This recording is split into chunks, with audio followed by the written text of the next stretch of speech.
Well, hello everybody. What is going on? Today is February 19th, and you are watching the Fun Speculation podcast. I am Mav, and today we are joined by the one and only Fuzzy Belvedere. What's up, Fuzz? Everyone, glad to be here. Man, Twitter's been a bit of an S show today, so yeah, we got a lot to talk about. Yeah, interesting day today. When I would say following the state of play, Yeah, that was last week. So we'll ask what's the state of PlayStation Studios today, and I'm gonna be going into that some for sure. But yeah, thanks for being here, Fuzz. And yeah, no then problem, no problem. we are also joined by the one and only Jasper. What's up, Jasper? Yo, how's it going, everyone? Doing good. Just, I guess, gonna talk about stuff that I had just now heard about, so that's gonna be fun. Yeah. It'll be fun, man. Yeah, there's I thought I thought last week's State of Play was pretty good. I think gave it like a B. I thought the third party like really showed really well. We saw a lot of games we've seen many times before. There's some cool surprises like the John Wick game. There's a new Kenna that's being published by PlayStation, and some other things like that that I thought were pretty cool. Um, but then they ended it with the whole, Sons of Sparta God of War. thing, and it's just that's just a fucking joke to me. Like I couldn't imagine. Like I still see people trying to like defend it somewhat. Like, hey, this is for the fans. No, it's not. It's a slap in the face of the fans. Okay. I've seen people talk about how well, you don't understand the God of War community. Well, I understand gamers and gaming, like what gamers are fans of, and I do understand being a fan of a massive franchise that is known for something and getting shit like that shoveled into your face, and expecting you to love it. I understand that as well. And it's not just me that criticize it. It's even the creator of God of War, um, pretty much shat all over it as well, as many PlayStation gamers did, and as well as the reviews and stuff as well. But yeah, that muddy looking dog shit thing that they put out there is a travesty to any beloved franchise that is trying to milk the gamers out of their money, and they should be ashamed of themselves for that. Well, besides that though, the rest of the State of Play was pretty good. Um, but we're later. I'm gonna want to talk about Todd Howard's interview. Where he talked about some Starfield stuff, talked about some Elder Scrolls stuff, talked about some Fallout stuff. So I'm excited to talk about that. We got other stuff that's been happening, in the gaming space as well. So there's some different things to touch on. But the big news today, and we'll just rip the Band-Aid off, was an actual beloved studio. This is a very beloved studio. JMO Money says I'm cutting out. Am I cutting out for anybody else, or is it just JMO? Because if I'm cutting out, I need to fix that.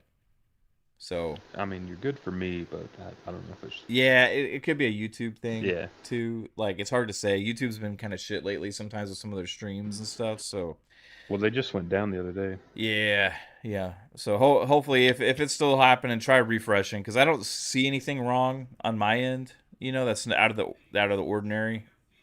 But yeah. So we had I'm cutting out for you too. Poisoned. Sounds great to you? Okay. So I don't know, man. That's weird. For some people it's good, some people it's not. I think maybe it's like the YouTube streams having issues or something. Um so yeah, we had a beloved studio. Now they've shut down studios many times, right? Already this generation. Although a lot of people on the internet, especially like the PlayStation like fanboys that like to shit on anything Xbox does or anything else, they pretend like, hey, this is just a shutting down studios is only an Xbox problem, right?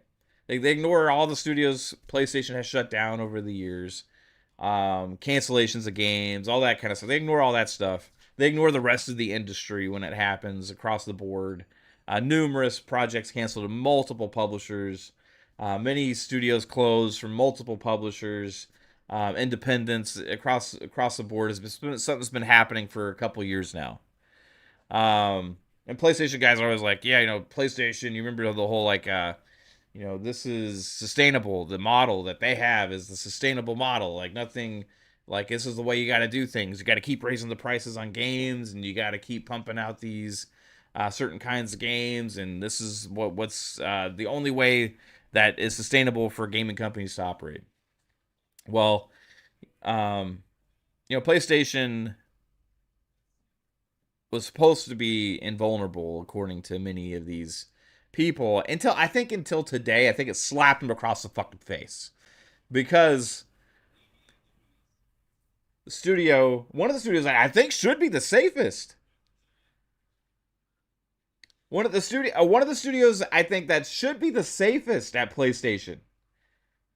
Should be. Because of their history, because of what they've made in the past, what kinds of games they can create, um, was just shut down. And of course, I'm talking about the news today of Bluepoint Games being shut down. Creators of the Demons Souls Remake, which is a much beloved exclusive that PlayStation gamers got to enjoy early this generation. Um, Following that release, not so good happenings there at Bluepoint. As I remember when they were acquired, it had been talked about, hey, they were going to potentially get to make their own new game. And they were excited about that. And I think we can all remember this because remember we talked about it back then.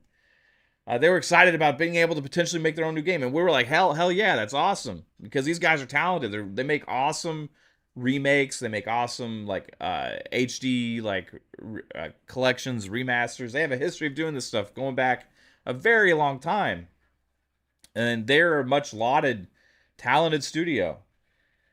Well, apparently they had pitched a new high fantasy IP to PlayStation that they wanted to make. PlayStation's like, nah, you're going to make a God of War multiplayer game. Nah, you're going to make a God of War multiplayer game because that's what the gamers want. That's what everybody wants. That's what we're doing. We're doing all games of service now, guys. Hey, we're gonna do game of service this, game of service that. We're gonna do this. We're gonna do that. Well, as we've seen them realize the error of their ways, going all in on such a monumental task with studios that have no history of making such things, decided, well, we gotta make some cuts. And who are we gonna cut? Bluepoint. Sorry, guys. It's your turn right now. And I think that caught a lot of people off guard. And I actually finally see, after all this time, after all these years of them, everything's okay, everything's good, everything's fine. Don't look over here. Don't look over here. Hey, look at what Xbox is doing. Look over there. Look over there. Don't look over here. Everything's great. After all of this, bam, you finally got knocked up upon your side of your head that everything ain't old peachy keen over there at PlayStation Studios. They shut down one of your beloveds. Bluepoint Games is gone 5 years after acquiring them. What a shame. What a shame. Shout out to all the Bluepoint developers. I hope the best for you. Hopefully you can find some work. Hopefully you can get shuffled into a new position at a different studio. And if you can't, hopefully you find somebody else somewhere, or you can create your own independent studio. If you do, don't go and try and make Highguard 2.0. Okay, that ain't gonna work. Go make something good and that stands out. That is a special game, please. But yeah, man, this was crazy news today. Bluepoint shut down, and we're gonna get into that. I want to read first and get your thoughts on it, guys. But first, I want to read some of what Herman Holst had to say himself. Yeah. Uh-huh. Yes. Kate's like trying to coach me, like podcast coach me over here. She was like, "Did you do the intros yet?" I was like, "Yeah, we did the intros." They were just very short about it. They were just like, "Hey, what's up?" It's like, "Hey, what's up?" So yeah, yeah, we're all good, baby. We're all good. It's okay. If I do anything else wrong though, just make sure you let me know. I'm just kidding. She's looking at me with daggers right now. Love you. Nah, I'm just kidding, baby. All right, so Bluepoint. Let's see what Herman Holst himself had to say about this. Let's see. I just had it up here. I wanted to read this. Herman. Oh, first I'll also I'll get into that after I read what he has to say. Bu- bu- bu- bu- bum.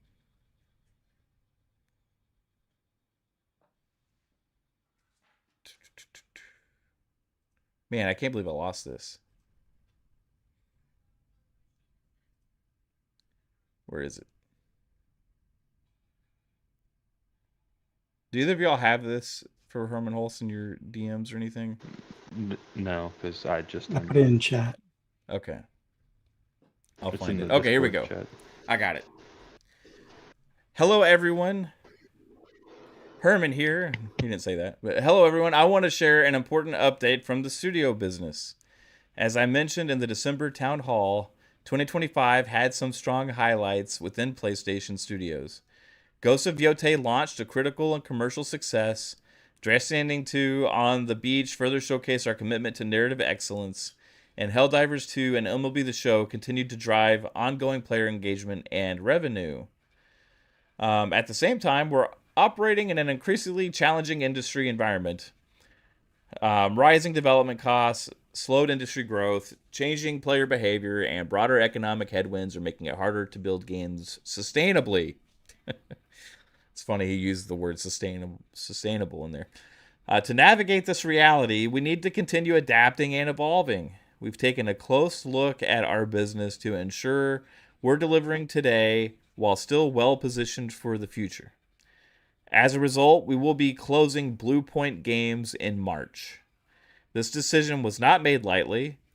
Bluepoint is an incredibly talented team, and their technical expertise has delivered exceptional experiences for the PlayStation community.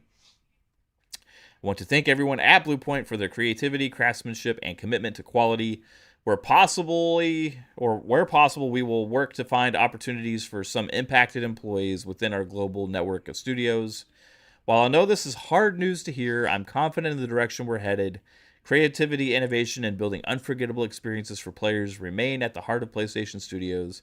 We have a robust roadmap for fiscal year 2026, with much to look forward to in the months ahead.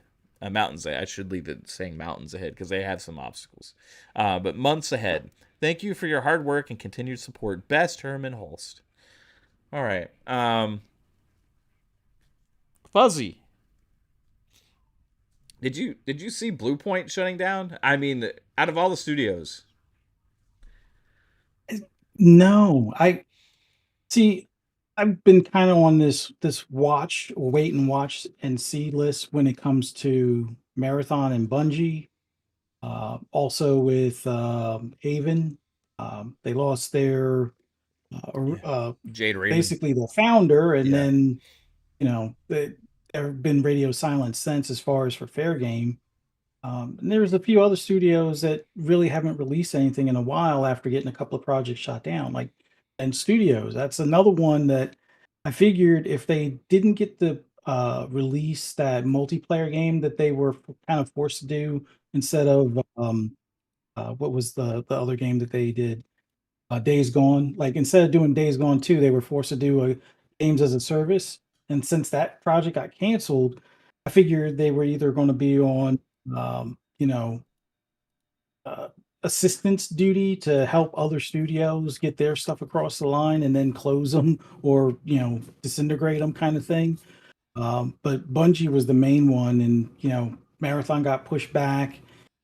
It seems like it's building a little bit of hype, but I just feel Bungie's going to do another Destiny 1 as far as that first year of content. I don't think they get a full year to kind of play around to do that. So Bluepoint, considering that they were in the remasters space, I thought they were safe, much like a Nixus, where they're doing PC ports. They should be like kind of off limits to some extent because it seems like PlayStation is leaning into remixes or remasters or however you want to look at it. Um, so I figured they would be, put to use for a good bit longer, but I guess it wasn't in the cards. I guess the actual studios that may have made that content originally are now the ones that are going to be responsible for remastering that content, kind of like what Naughty Dog did to some extent. It kind of fell on their hands as opposed to being handed off to Bluepoint, but it's a shame. I know there were a lot of PlayStation fans looking for like what you had talked about earlier with their, own IP type of situation as far as that being a title that they could work on and release. But I figured they probably wouldn't get around to that. Like I figured we would probably see a Bloodborne remaster or maybe a Bloodborne 2, possibly where they're involved.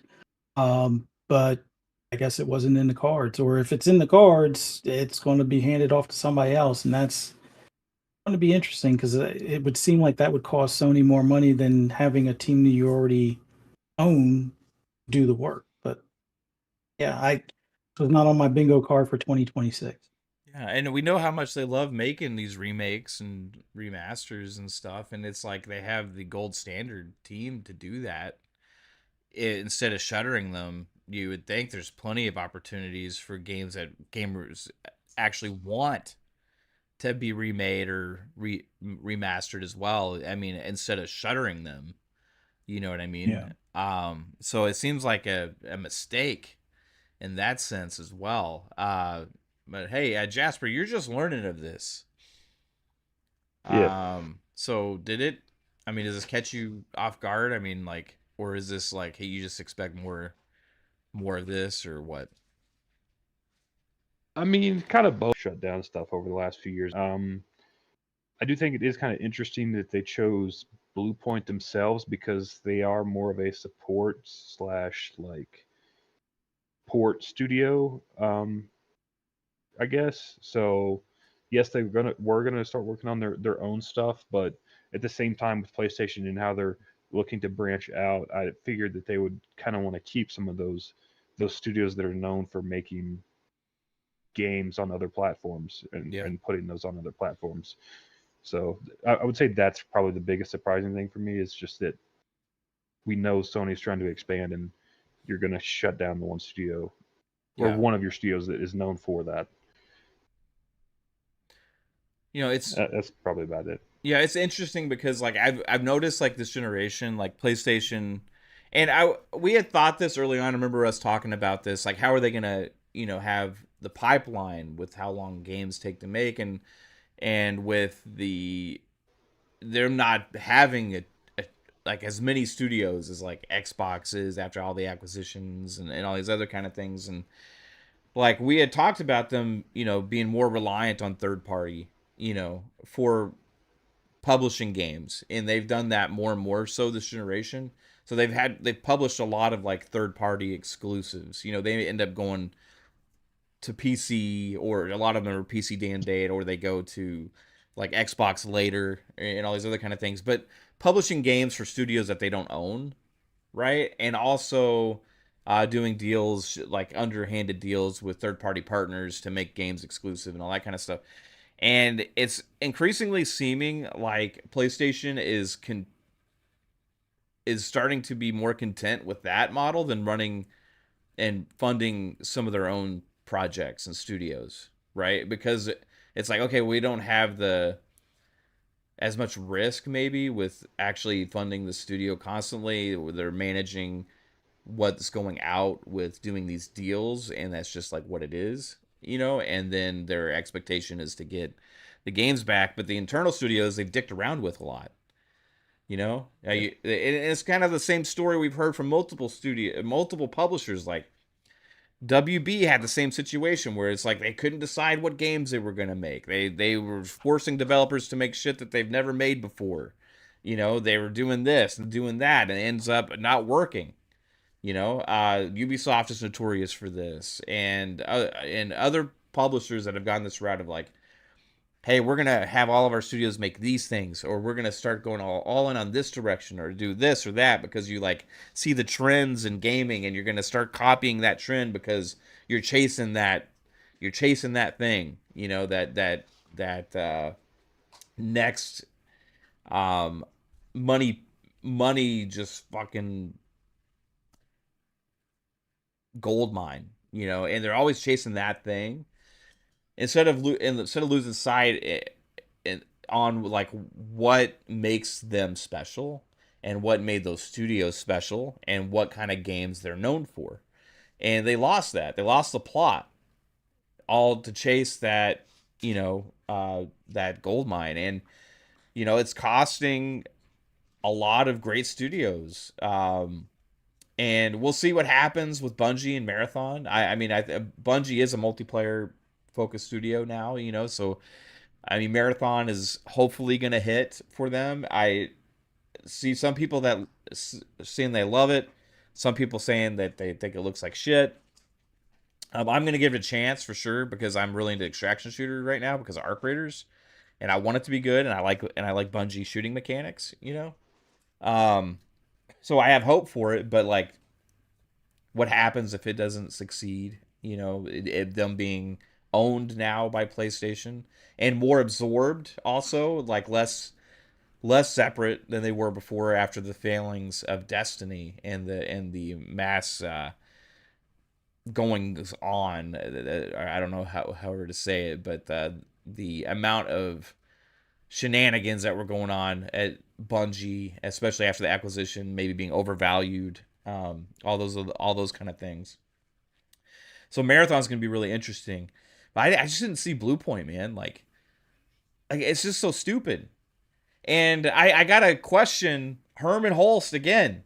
Like when will PlayStation themselves, when will Sony realize that this guy is a cancer to your fucking business?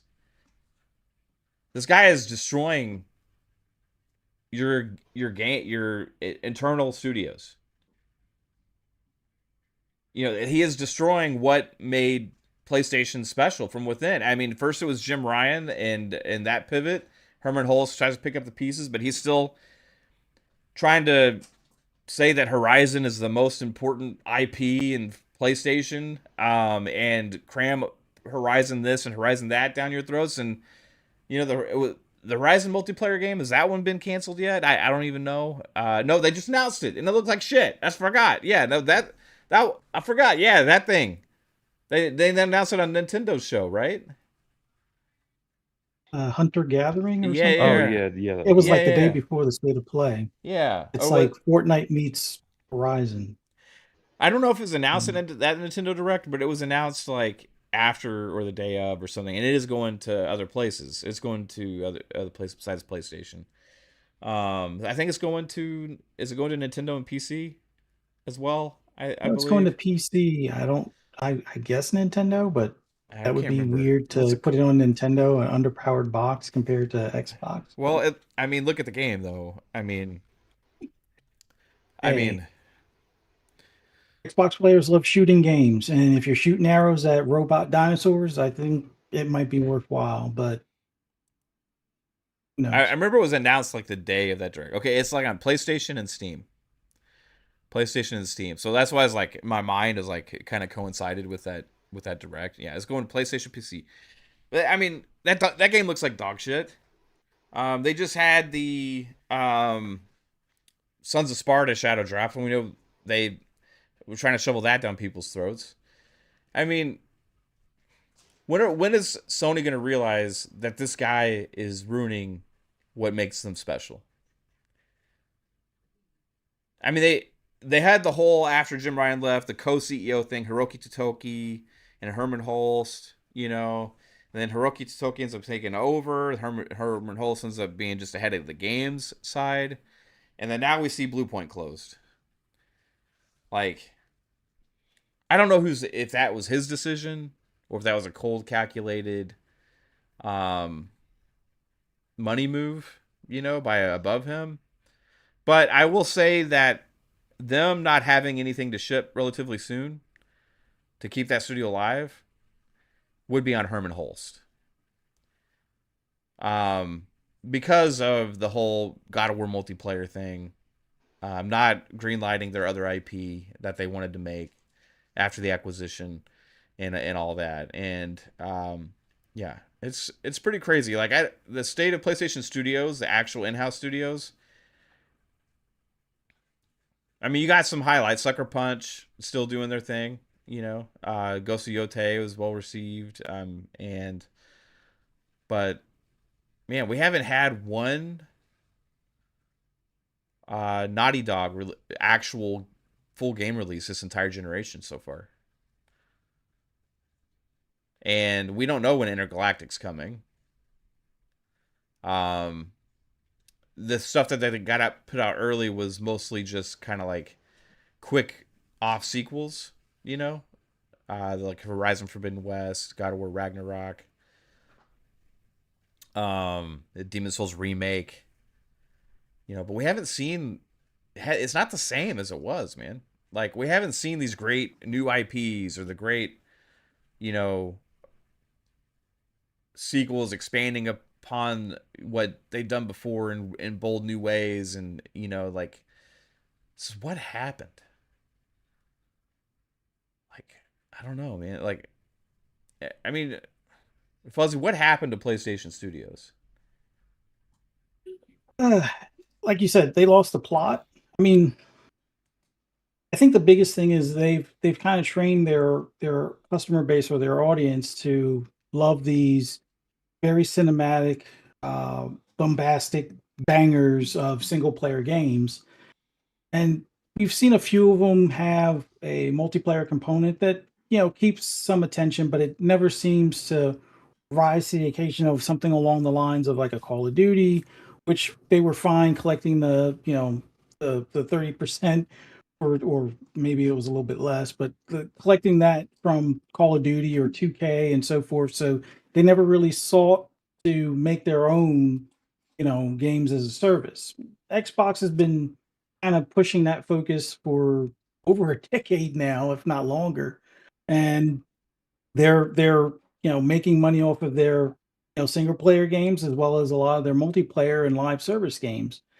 And outside of MLB, I mean, Gran Turismo, if you want to consider that a live service, it's really not, because the cars are accessible without necessarily having to spend money outside, but they do offer, microtransactions in that regard. I mean, they are a little heavy-handed as far as I'm concerned in comparison to like Gran Turismo Sport, but I think they picked the wrong horses when it came to their games as a service. I don't care who you are.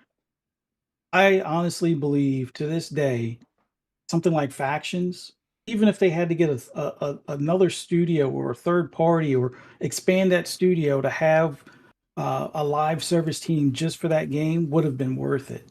You have to look at the timeline. You had, what was it, the day before was like a big hit as far as being wish listed on Steam. Now we all found out, yeah, it was a little bit of a bait and switch kind of thing, or not necessarily a fake game, but not quite what was promised.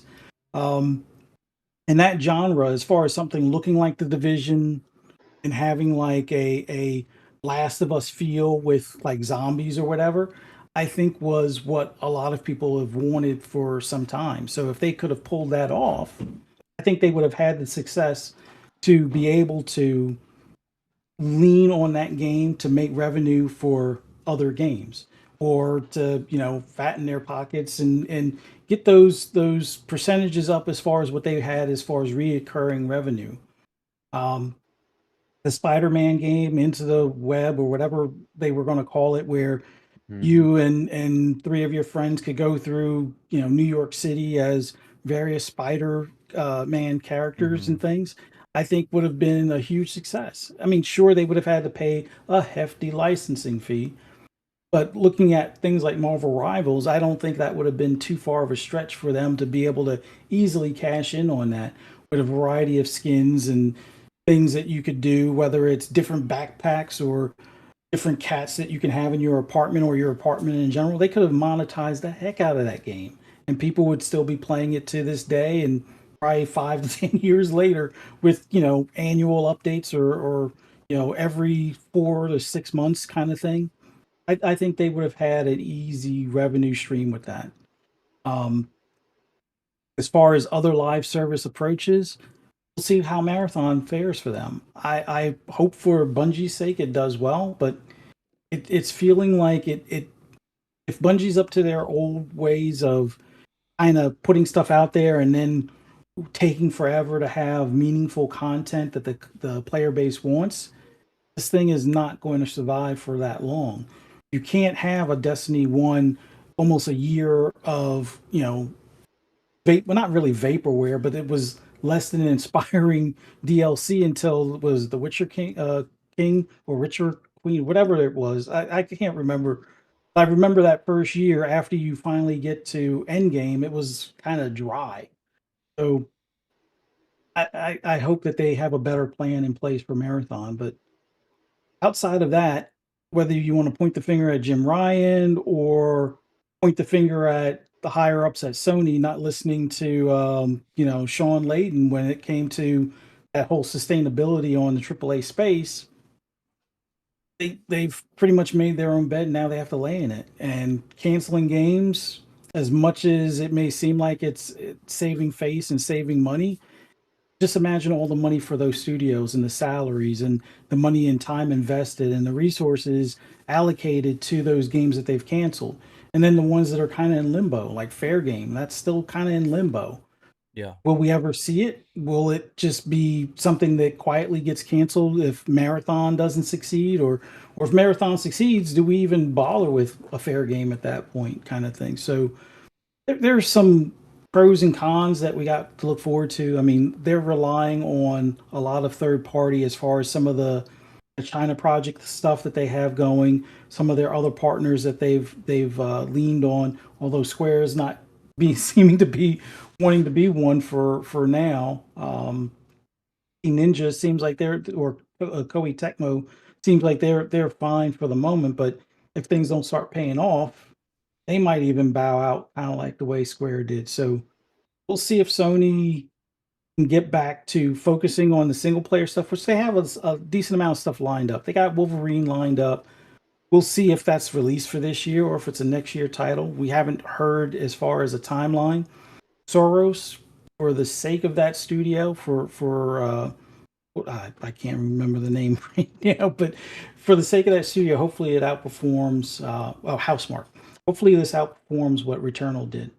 And in all honesty, I think Sony does need to look at the multi-platform aspect of things. I mean, whether they like it or not, any of their PC games are going to be on Xbox hardware. It's already the case when it comes to the Xbox Ally, and then with the next console being pretty much of a similar ilk to some extent, being able to access Steam stuff, it's bound to happen. So why not cash in and get 100% of that revenue, or at least 70% of the revenue directly from Xbox, as opposed to letting Steam get a piece of that pie, or cut out the middleman with their own PC store, which I know they've been working on, and whatever. Yeah, I mean, Xbox isn't really backdoor stuff. trying to compete with them in the console space anymore either. You know what I mean? Like, Sure. so at that point, is really not a reason, like, because if they do the Xbox, they have a lot of consoles out there, but they're not like moving them like crazy. But even with the next gen Xbox, like, it's Mhm. going to be more of that like lower seller enthusiast type machine. It's not going to be like something that's going to be like a direct competition with the PS6. You know what I mean? It's going to be PS6 and Nintendo, and then Xbox in their own lane with their high end kind of enthusiast devices and stuff. So at that point, it's like, well, you have these brands that you're holding on to for the sake of like, well, these are ours, and you don't want Xbox to touch them and stuff like that. But at the same point, like, you're not really losing anything at anymore by doing that. And it would only help them, money financially, to sell to a lot of gamers. People say Xbox gamers don't buy games or blah blah blah blah blah. It's all bullshit. We've already seen like the numbers from Helldivers 2 proves how much Xbox gamers will buy those games from PlayStation. So, I was a little surprised that the Horizon one wasn't announced for Xbox with it going PlayStation PC, and I think it's just because it's Horizon, and they're still, and it's like PlayStation is like in this identity crisis. Like, they don't know what they're trying to be. You know, are they trying to be a multi-plat developer? Or are they trying to be a just PlayStation in-house, first party exclusive developer? Or are they trying to be a games of service developer? Are they trying to be, a publisher of other people's games, an IP that they don't own, which I think more so than anything, that's kind of like the lane they've gone. They have a lot, like the roadmap each year, the last several years now for Sony is all games that they don't own the rights to. You know what I mean? They just like have publishing deals. So, and we saw more of that at the state of play as well. So, yeah, it's interesting. And Jasper, I remember specifically after the infamous PlayStation showcase. I think this is the only Yeah. like actual showcase they had this generation. I'm not sure, like, because everything else has been state of plays, but this was like their showcase, and it was the showcase where they revealed Concord, they revealed Fair Games, you know what I mean, and I remember us all talking about it after the show, and you were like, I was actually really, Jasper, you were like, I was actually really like the fact that they're doing these games because they're doing something different, but then it came out Yeah. later that they were making like 12. Yeah. And we're like, what the hell? All of the studios are just making these games now, and that's pretty much what they said. They had said that to investors and stuff, and we're like, what the hell's going on at PlayStation? Well, we're seeing still the fallout of that now, I think. But like, do you think they missed the mark on just like, okay, we're gonna do some games like that, you know, and because Um, or do you think they should do more? Like, I don't know. I mean, at the end of the day, I think Sony's mistake with that was that they just shifted the entire company over Yeah. to one direction, where you don't just completely overnight just change the course of your everything. You got to slowly do these in increments. And I think if you do like one studio makes a live service game or a multiplayer game here and there, and they each try their own thing, that's what works better. Not just everyone do that all at the same time, because then you force people to make stuff they don't want, and then you get uninspired games and Mhm. content. Whereas if you just let the studios come up to you with ideas and pitches that they want to make, then you can get like great games. Like Fuzzy mentioned the Spider-Man game. Like if Insomniac was able to make that game, that would be one of the biggest games on the market today. That multiplayer Spider-Man game. And the fact that Sony does not see that is, it Oh, just they're making shows a you that they Horizon don't. one, Jasper. It Horizon one. shows you what it just, they don't know what people care or want. Like that's the problem that it's No, but honestly kind of happened with. with their studios, they used to know what people want, right? Yeah, and then you had Moneyman come in and be like, this game sold 30 million copies. I guess people want it. Yeah, I mean, I guess people did too because it was 30 million copies. But you don't just transition that game because it's a single player only game and make it a multiplayer game. You have to find stuff that fits right. It's I know it's hard, but at the same time, it's super easy if you just listen to gamers. Yeah. And they don't do that. They try to force square objects into round holes, and you can't do that. You end up with High Guard, you end up with Concord, you end up with maybe Marathon. If you just listen to gamers, it's not that hard, people. I don't know. Yeah. It's funny, like, I remember also there was like a Sony event where they revealed a bunch of things, technologies and stuff they're working on, different things like that. And then afterwards they had like a whole round table thing, and they were talking mainly like from a pure business standpoint in the future of PlayStation and the future of Sony, towards investors and the tech industry and stuff like that. And a lot of news had came out of a lot of quotes and stuff at that time. This was like maybe 3 years ago, I think, maybe 2 years ago. We talked about it a lot when they had that event. And I remember specifically them talking about what phases they were at within their plans for PlayStation and grander for Sony. And I remember seeing this and I was like, this is interesting because it doesn't sound good. Because they were talking about right now they were in the IP build that they had just transitioned out of the IP like building phase where they have basically like cemented IPs into like becoming big IPs, right? And they had worked on that. And then next was going to come the flood of content around all those IPs.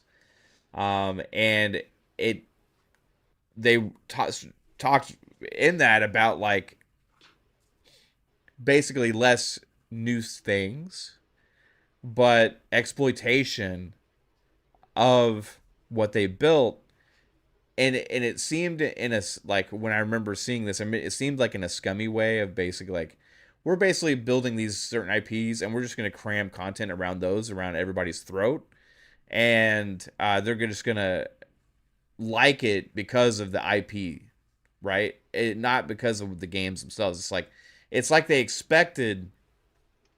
It's like they had the expectation because they had cemented God of War as like a great IP.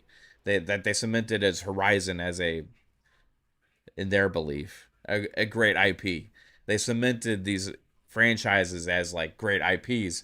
That now, because these are what they are, we can put out tons of different kinds of things with these IPs, and people are just going to eat them up, right? I remember seeing that and thinking like, oh, that's not a great model, because like people aren't just necessarily going to like things that you shovel out there just because of the IP. Yeah. You have to actually build upon what you've created and make and keep improving it, making it better, because gamers demand that of the things that they love. They don't want to see shit like Sons of Sparta version of Kratos and God of War.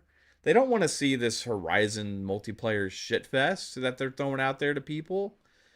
Like, if you are a lover of Horizon games, that I'm sure doesn't speak to you very well, right? Like, you want more Aloy's story going on with doing that whole adventure, and you want Horizon 3, and you want to see that progress. You don't want this thing that they're throwing out. Like, and it seems like it's just a core fundamental misunderstanding of what gamers want and what gaming is about, and they've lost the plot there, and we're seeing the fallout. And I would argue that the closing of Bluepoint Games is a sign that this isn't just a fallout of what's happened. This is also them still not understanding and learning the lesson, because that's a studio that is tailor-made to be able to actually respect the IP that people love. Bring the IPs that people love in great ways to new people, which is something they've spoke to about before as well. So if that is what you want to do, then why shut down the studio that is best equipped to do it? It makes absolutely no sense. I hope somebody, somehow, some way, finds a way to save the studio from closure. Because even if is a new studio out of the ashes of them, unless it's actually the same building, the same people, and just a new name, we won't like it. It won't be the same, So, I guess, I mean, the only way I think Bluepoint makes sense to close is if PlayStation's in like, I mean, I know they're not, but like it would make sense if like you're in like a trying or survive mode where like yeah, you cut everything that's not like a known factor. Like you know that if you make a God of War, it's going to sell 20 million copies. Like that's a known. Whereas like if you if you waste your money and poured it to PC, it may only sell like 1 million, and then you may be losing money. So maybe you just stay to the known factors and not well, there's potential growth here. We don't know we could grow here, but maybe we could. So maybe there's not wanting to take those risks right now for some reason. Yeah, I mean, largely just in general, like Sony isn't the same company that we all grew to love. You know, like just in general, they're just not. Like as in the chat, Gamer Live said Sony's selling 51% of their TV stake to TCL. You know, I mean the TVs and audio is what made Sony, right? You know, they had the Walkmans and the Discmans and stuff. They had, you know, the best TVs on the market for a long time, and sold 51% stake of basically their former identity to TCL. Now their identity is pretty much PlayStation, right? I mean, that's what they really have going for them. But they're it's kind of like being sabotaged from within. I'm not saying they're not selling consoles. They're still selling consoles. But what makes it special? I'm not feeling that anymore, man. Like I haven't felt it this generation. And I would argue in the Jim Ryan era is really when it started for me that I started losing the plot, because it wasn't just this move about going all in on games of service. Beforehand, it was go all in on the other kinds of games. You know what I mean? At some But point, see, they lost the plot of just like not going all in one direction. They just like, hey, make different kinds of experiences and have different kinds of developers that can do different things and let them experiment and fund those games. I And you know, like I do think Jim Ryan made some mistakes, but also I don't think Sony ever let the full potential get shown with Jim Ryan's vision. Like I think Jim Ryan's mistake was VR. Obviously, that shit needed to stop. um, but I think with Jim Ryan's vision that he had for Sony is basically the same thing that Xbox is doing now, and we just never got to see that because Sony gave up before they even got started. Really, yeah, Jim Ryan was trying to grow Sony into a multi-platform, multi-game service studios and everything, but they stopped before they ever got there. yeah. And I'm not talking about like yeah. Yeah, they're profitable. Yeah, I see James in the chat. Remember, chat, this is PlayStation's most profitable generation. Yeah, I don't care how much money these companies are making. I'm just talking about the shit that they produce that we consume, and what interests me and what doesn't. And there's less and less. There's absolutely less and less. And if it wasn't for the third party deals that I've been making with the different companies that are actually producing these different experiences and stuff, then they would really not have much at all to show for this entire generation, which is a shame. They would have a couple. They have Ghost of Yotei. They would have a couple. They'd have a Spider-Man game, a Horizon game, and a God of War game, and the remakes. And you will throw in Returnal for the entire generation, really. Like, I mean, besides, I mean, I'm talking about their in-house studios, you know. And Mike H says I'm console warring. I'm not console warring, bro. They just shut down Bluepoint Games, bro. You go back and listen to what we talked about when Xbox shut down Tango GameWorks, and Arcane Austin. Were we console warring when we called out Phil Spencer and we called out Xbox for doing that shit? Were we console warring then? Like, this is it's bullshit when people say when you criticize a company for being in a bad direction and doing stupid shit that you're doing it because you're console warring. This is just stupid by PlayStation. I want PlayStation to be great. I want Xbox to be great. I want Nintendo to be great. When you throw criticisms at fucking companies for doing stupid shit and going in directions you don't like, it's not console warring. It's just calling out the bullshit. It's just calling it out for what it is. And yeah, I do that a lot on PlayStation this generation because there's been a lot of that shit. There's been a lot. And a lot of them that these PlayStation guys just fucking ignore constantly. Constantly. They fucking ignore it. They shovel it aside. They pretend like everything's all good and we're all rainbows and sunshine and everything's happy over here in PlayStation land because we're profitable. Everything's good because PlayStation's selling consoles. What about the fucking gamers, man? They just shove Sons of Sparta down your fucking throat as the big fucking end of state of play into your show thing. They just said, hey, Guess what? We just started making the God of War trilogy remake. Well, you're not going to see that for a really long fucking time, but at least we got something for you here. Look at this low ass budget dog shit fucking kid Kratos thing that you're gonna, hey, we beg you to buy this because it costs us almost nothing to fucking make. Here you go. Here you go. Consume it, please. Consume it because guess what? We built this IP and it's fucking strong. And it's fucking strong. Yeah, you're gonna love it. Oh, in the meantime, I'll check out this trailer for this Horizon fucking multiplayer dog shit Fortnite looking fucking game. Hey, you want that? This is your PlayStation. That's not fucking console warring. That's just calling out the shit that it is, bro. Wake up. Wake the fuck up. Your heads have been shoved up their asses this whole fucking generation, man. And finally, they shut down an actual studio that you guys care about, and somebody still says that you're console warring when you call that bullshit too? What are you guys fucking on? How are you going to twist this? How are you going to spin this one? How are you going to? Tell me, get fucking Herman Hulst the fuck out of PlayStation so I can enjoy PlayStation again. Please. Jeez Louise, man. And put your games fucking everywhere. Who gives a fuck? Seriously.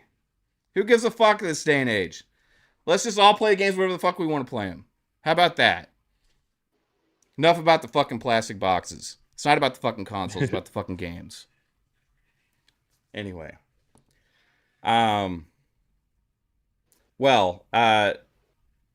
Fuzzy, anything more to add on? I mean, it's clear after this move, they still haven't gotten the entire plot. Because you don't make this move, right? Like, do you think this is a sign of them still... To me, it's a sign that they still haven't gotten the plot. But do you think this is a sign of them, okay, we have fixed things, we're going in the right direction? Or is this more of what I'm concerned about? I think this is just a forewarning or foreboding of more crap to happen. I said this before. Concord costing them $500 million. Between the studio, cost of making the game and whatnot. That hurts.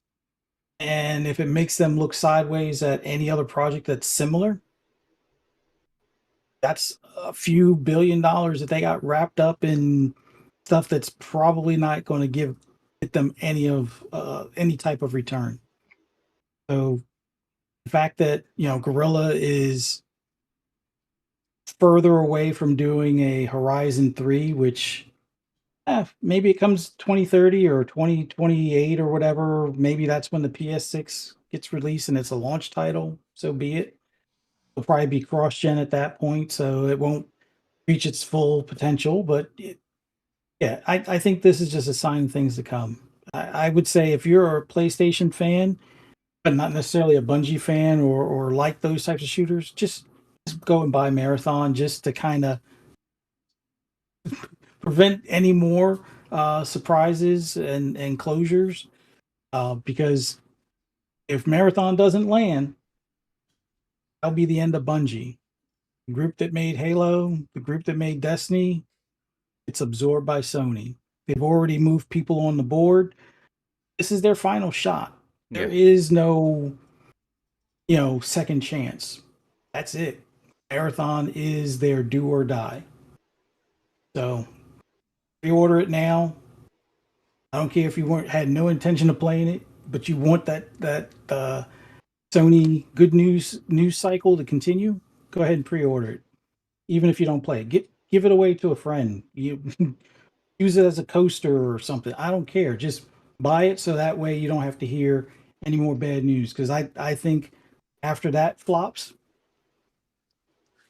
you better hope Amazon or Apple wants PlayStation, because there will be no more Sony. I've been saying for a few years now that they would probably be acquired by this point. Yeah, I'll probably be off by a year or so, but I kind of saw this a long time ago when they said they were going to go games as a service, and they don't know anything about games as a service. So good luck. Man, they couldn't even make a fucking first-person shooter since the fucking PS3 generation. And then all of a sudden they're all gonna be games of service. I mean, remember like they were like, oh, hey, we're gonna compete against fucking Halo, and we're gonna make Killzone like and be the Halo killer. And remember they all like they were really behind that game Haze. Yeah. Um, they were really behind that Mag game. A bunch of shit that all failed too because they couldn't figure out how to make a successful first person shooter game. And Just, just make your own kind of game, and whatever you yes, do, don't say it's a killer of something because that automatically yeah, kills that. I don't think there's ever been a game that said it was a killer of something and survived. and the only reason they did that back I then, can't think of one. they were trying to like, hey, we got to make the next big Halo type thing. You know what I mean? And it's like at some point these studios like just do what your studios fucking do best, man. And if it's another Killzone, hey, that's fine. A lot of people like Killzone, and it grew into its own thing. But like it's not. Where's SOCOM, bro? Where's all these like franchises that we grew up with playing on PlayStation that we all loved? It's like they've concentrated themselves onto like these like 4 or 5 IPs, and it's just like that's what their brand is now, you know. And it's like They should have focused on that game 1886. Like instead of trying to make an alien first person shooter or something along those lines, just 1886 would have been probably their equivalent of Halo if they actually put more time and finances behind it. yeah. Hmm. Hey, it is what it is. I guess.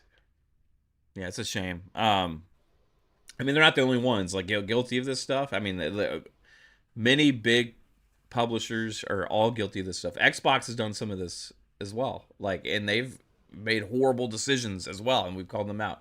But also, Ubisoft, WB, like, I mean, Rockstar's fuck has one game that they're putting out this entire generation, probably. Like like it's crazy what the industry's turned into, but like it's you still got to call this out, like as a platform holder, as an ecosystem, as a company that has an ecosystem.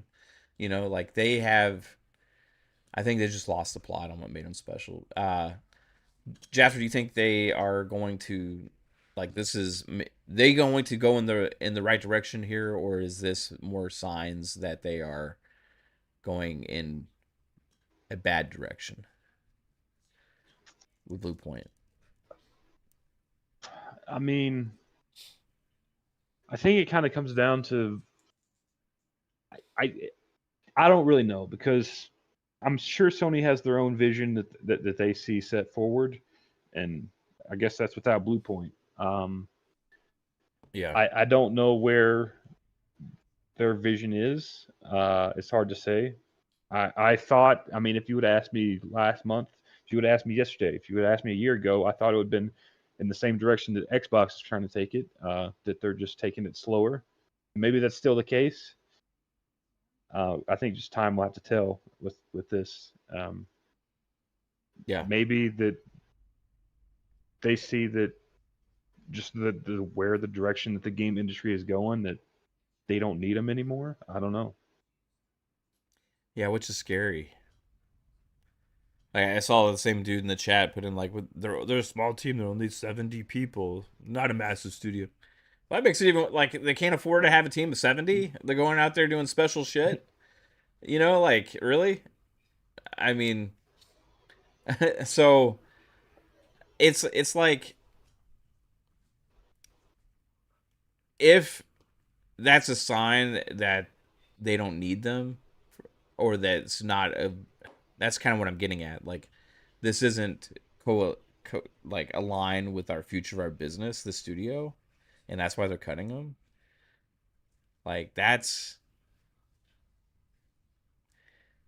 doesn't make me warm and fuzzy inside, you know, um, about what they're trying to do. But time will tell. Time will tell. They have their IPs that they're trying to milk, and I think that they'll have some success with it still for sure. But and I said this the other day, like I was on Fonz's show, and I said I think the second half of this generation will be PlayStation's better half. Like because a lot of the games that they had been working on, we'll finally get to see, and I think maybe they'll have some sense of recovery from that whole games as service fiasco.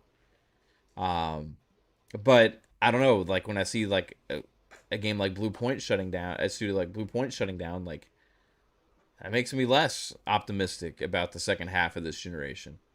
Because one of the things that was in the back of my head was, hey, Bluepoint could be working on a new IP that they've been dreaming of making, which was something they talked about after they were acquired. It turns out, no, God of War multiplayer. You know, that's what it was. So, yeah. Anyway, we'll see what happens. Time will tell. You know, hindsight is always 2020. And if you're asking me, the hindsight over the last few years of PlayStation in 2020 looks pretty dog shit to me. We'll see what the next few years holds. Earlier in the show, Adidas 20 member for 12 months said salute Mav and Fuzzy. He doesn't like you, Jasper, I guess. Yeah, that's fine. So let's salute to you, Adidas 20. Appreciate you, bro. And Mac 22TH54 member for 12 months as well says the usual suspects on Bluepoint. Hashtag radio silence. Yeah, we'll see some interesting comings out of this, I think. Razor Ultron member for 10 months says Herman destroying PS like Jerry is doing the Cowboys. Oh, bro. You got me right there with that one. You got me. You know, you got me. I feel that deep inside the bones, bro. Jerry owns the team. Not a damn thing we can do about it, unfortunately. But hopefully PlayStation can do something about Herman Hulst. Get his ass out. I'm saying, like, get his ass out. You know, bring in somebody that doesn't think Horizon is a great IP.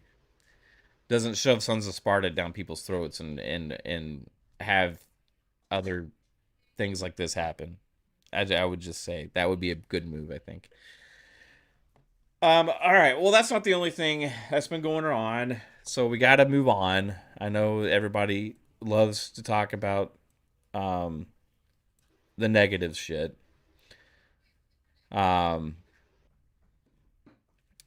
So let's move on. We also had Todd Howard speak, everybody. Todd Howard, as many refer to him as God Howard, has spoke with, I think it was kind of funny, and spoke about not just Starfield. He spoke about Fallout a little bit, and also spoke about Elder Scrolls 6. So we're gonna kind of get into some of that. I think I've seen some people after Todd Howard's comments say like Bethesda is too old school now, basically. That, you know, the Western RPG genre has evolved past what Bethesda is, and they can't have the same kind of success that they did in the past because of the other kinds of games like Witcher 3 and, you know, stuff like that, right? I say that's fucking baloney. I say that's garbage. I think Bethesda RPGs are special. I mean, Oblivion Remastered did great last year, did it not? It did absolutely fantastic. That was a remaster of an old game. So I think there's plenty of good things on the horizon. But I want to read some of this, and we'll get some thoughts from the guys here. So, yeah, way back in 2018, Elder Scrolls 6 was announced via just a title screen. And so that they're working on it. I'm reading this from VGC. Bethesda Game Studios director Todd Howard has claimed the majority of the studio is currently working on the Elder Scrolls 6. So they're in that heavy development phase, and also they are close to a milestone on Elder Scrolls 6 and that the game is playable. So with that being said, when do you guys actually think we'll get to play this thing? Now I want to harken back to originally in the Bethesda leaks that were part of the FTC trial. It was supposed to be 3 years after Starfield. Well, that would be this year. That ain't happening, you know. So, but Jasper, when do you think we'll see Elder Scrolls 6? 2029. 2029. Yeah. Because maybe 28. You think like a next gen launch, or no? That's too early. It'd be 2027. Yeah. Probably, so I think Xbox is probably going to come out at the end of 27, probably like November ish, and then that's to say Elder Scrolls 6 might come out like the end of 28 at best. okay. That's my guess. So like a year after. So your best case is end of 2028. Yeah. Okay, because he did say, I'm gonna read exactly what he said. We're able to play the game. We're about to pass a big milestone internally. The majority of the studios on that game and some of our partners. Let's see. But it's going to be a while yet.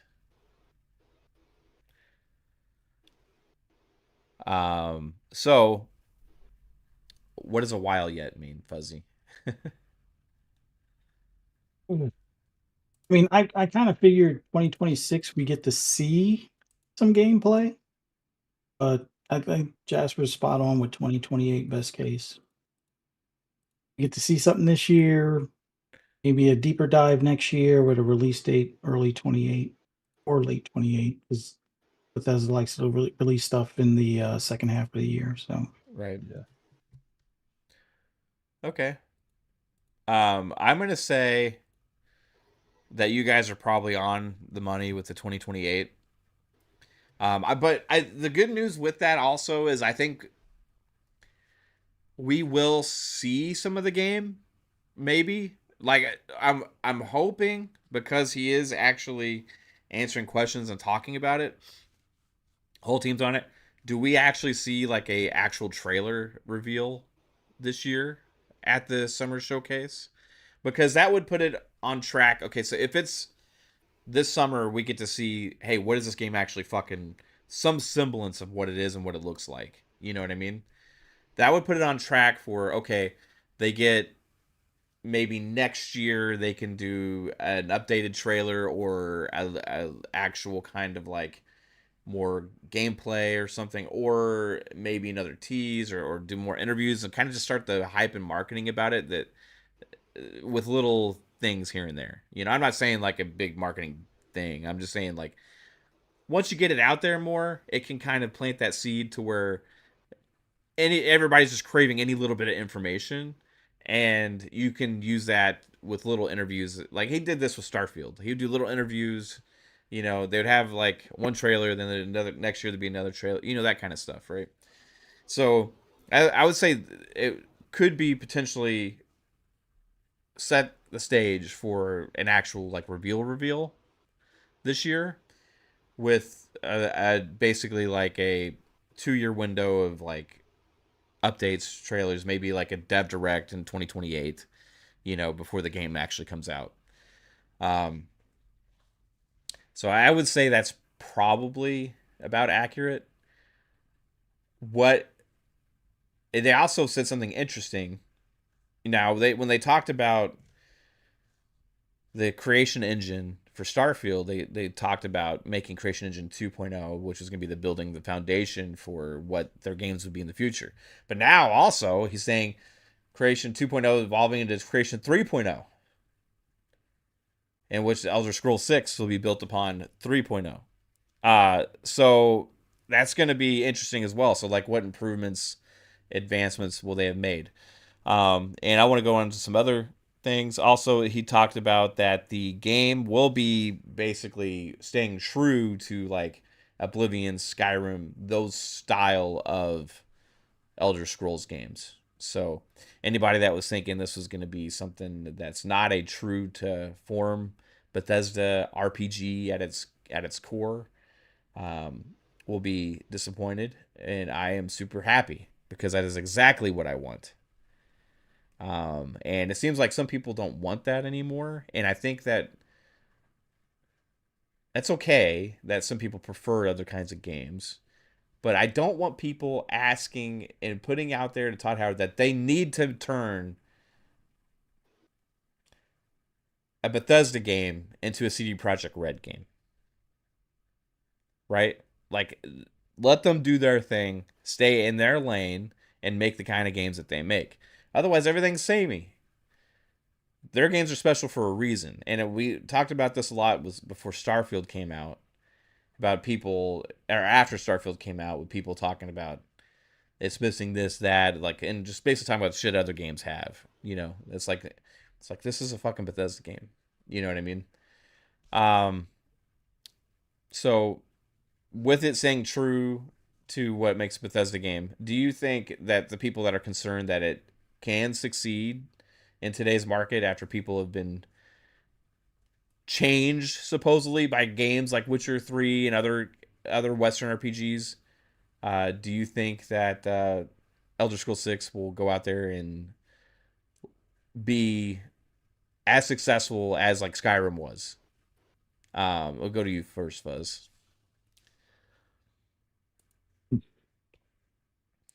I see them as different types of games. Like, Yeah. if anything, I'm more and more I play it, I'm amazed that people even bother comparing the likes of Witcher to it.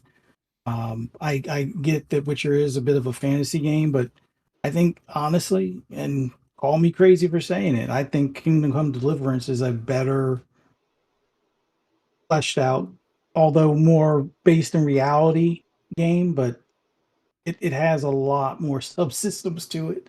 And I would say, if anything, that should be the standard of which an RPG should be based on these days. I could see a lot of, uh, Oblivion stuff in the Kingdom Come Deliverance as far as the gearing and some of the leveling and some of the improvements they did to the remake for Oblivion. So, an Elder Scrolls 6, I think, will have some success. It'll have its it'll have its fans for other, from other titles within that series. So they'll definitely be there probably day one. Um, but there's going to probably be a couple of new to either Creation Engine 2 or new to Bethesda type things that we see. Not necessarily base building aspects of things, but maybe some of the AI interaction. Like, I think they're going to be one of the ones that is going to start, especially after we see how the 1,000 NPCs within things like Fable are fleshed out with a lot of like daily chores and life details and things like that.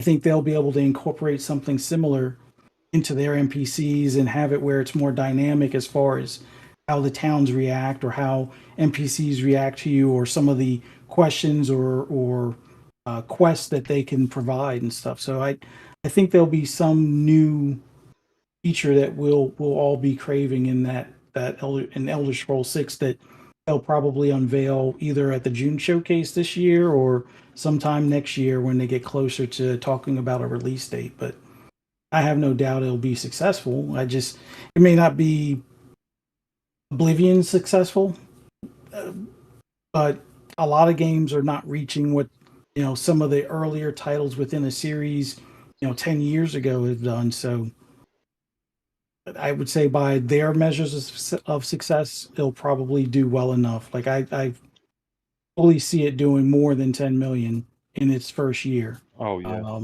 Oh, 20 million used to be the golden standard as far as gauging success, but 20 million seems to be a hard thing to reach these days ever since games have gone to $70 and above. So we'll see if 10 million is the new goal line, and they'll probably go beyond that, especially on PC and modern community.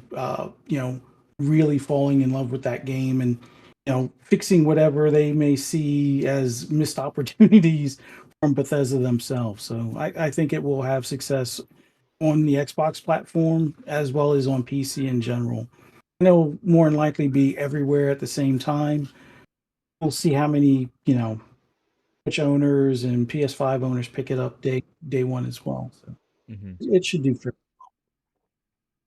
Yeah, I think it'll do gangbusters. Personally, like I think it's just gonna come out and it's Elder Scrolls 6.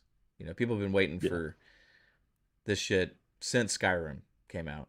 You know, now is it too long? I don't think people forgotten Skyrim. It's still heavily played today, and I think the follow up to that is one of the most in demand, sought after things in gaming history. Right? Like it's just people have been waiting.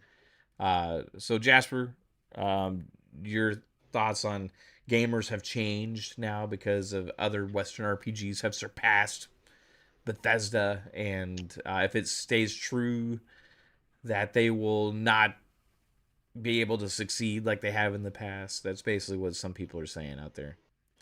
So I agree the gamers have changed, but I don't agree that it's because Western RPGs. I think at the end of the day, if you make a good RPG, a good game that everyone's talking about, then people will come. It doesn't matter that Cyberpunk or a Witcher's come out or any other Western RPG that's been great in the last few years. If you just make a good game, people will come. And with Elder Scrolls, it's already guaranteed a large audience because of the name Yeah. itself. Skyrim was a huge game.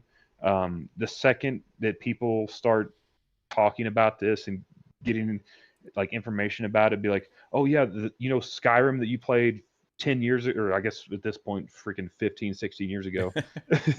Yeah. Skyrim, the game that you played back as a kid or early teen or adult or whatever, like, yeah, I remember that. I had so many fun and great memories. Like, people will jump back in when they hear the name Elder Scrolls. That's just one of the names in the game industry that people automatically buy. Mm-hmm. So I'm not concerned with that. It's like it's going to be a huge game no matter what. It's not because other Western RPGs have come out and are also good. Yeah, I agree. And like now they evolve within themselves as well. Like each Elder Scrolls game saw massive leaps. You know what I Yeah. mean? And this will be another one. Each Fallout game saw massive leaps. That they've released as well. So I think when we see Elder Scrolls 6, what I expect is people will be like, I need this shit. Like I when we actually start seeing it, I think people are just going to be like, I need this game. Because the things that make, and it's because of those things, the Bethesda things. It's the things that you can do that you can't do in every other game. You know what I mean? It's the things that you really truly kind of live in that world, and it's the most pure role playing experience for a single player RPG. I think you can get is in a Bethesda RPG, whereas you truly do go on a journey and create your own story within that world, and based on the fact that they give you the tools and the ability to do pretty much whatever you want, you know. And that's going to be, I think, what makes this also stand out amongst the crowd, because we have those other games and then they're great, but we don't need this to be more like them. I'm sick of that narrative with gamers in general, like gamer culture, how it's like, oh yeah, but this game was great and it's not going to be like that, so it's not going to be as good. Well, it can be great in its own way and different, and that's what we should all want. We shouldn't want all the experiences to be the same. If every shooter was Call of Duty, that would suck. Because Call of Duty is great in its own right as a shooter, right? But if every game shooter out there played just like Call of Duty, that would be ass. That what fun would that be? If every game was, if every RPG was The Witcher 3, there would be nothing special about any other RPGs out there. You know what I mean? Like, it's just, you got to find the uniqueness. And that's the good thing about different engines. It's a good thing about different developers who have their identity and the history of the games that they create. Right. And that's why it also, even though Bluepoint's, going back to that, like, even though they were mainly a remake and remaster studio, they were going to finally be given their chance to carve out their own identity, with that high fantasy IP potentially that they were going to hopefully make. And we never got to see that. They were a bunch of super talented developers. But we didn't get to see them. We only get to see the stuff that they can remaster. So, all right. Moving on, he also talks a little bit about Fallout. So he says, it says Howard was also asked about the Fallout series. Despite the game's TV adaptation continuing to do well both critically and commercially, a new single-player entry in the franchise hasn't been released since 2015. And Todd Howard says it's understandable when these big franchises people want brand new experiences, he said. We're working on stuff. There's a time to announce that. We have irons in the fire. So they are working on Fallout stuff. When pushed on how many Fallout games the company is working on, Howard reaffirmed that multiple games are coming. So this article goes on to say that VGC understands that one of those games is a remaster of Fallout 3, similar to the Elder Scrolls 4 Oblivion remastered. So multiple Fallout games in the works. So let's think. Is there one? Is there two? Is there three? Well, if the Fallout 3 remake is happening, remaster's happening, is there only one other one, like Fallout 5? I think there's at least 4 that we kind of know of. Yeah. Okay, let's name those. So Fallout 3 remake. Yeah. Fallout New Vegas remake potentially, which is I would still say is kind of questionable. Fallout 5, and then there's a Fallout with like Shelter or another mobile game or something like that, right? Yeah. Like a Fallout Shelter 2 or esque thing or whatever. Some kind of mobile-y thing. But yeah. Probably be like Vault 33 or something like that. Yeah.